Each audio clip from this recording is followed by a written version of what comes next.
Hi guys, Jeff here from TAP with just another quirky electrical problem I wanted to share with you.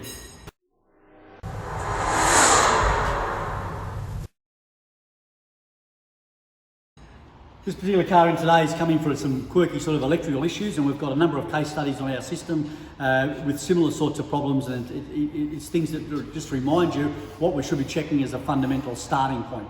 So this being a case of 2014 with some quirky electrical problems. We have had a couple of other case studies in our system regarding similar faults on VWs, Audis and all sorts of makes and models around main power supplies and earth supplies. So we've got to make sure when we're looking at any sort of vehicles like this, making sure that we're starting at the beginning. Are our battery terminals clean and tight? We've got a battery monitoring CAN bus position here, monitoring current flow. So we've got a more sophisticated system. We've got our main connectors here. In this particular case, with the case study we had recently, again, bad connections in the fuse box. Again, this is from a VW/Audi. But again, most makes and models have got some sort of power distribution point. So again, any cars come into your workshop with any sort of electrical issues, they're the starting point. So checking your battery, checking your power and main earth connections. So make sure you don't disregard those, don't go diving in the deep end.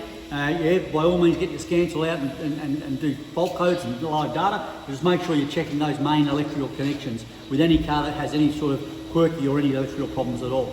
Hopefully this sort of thing will help you out. If you're a member, make sure you're utilising all those repair solutions we've got on our website and our good scope scan data. If you're not a member, it might be time to join. Just go to tap.net.au and click up on the Join Up Now button. See you next time.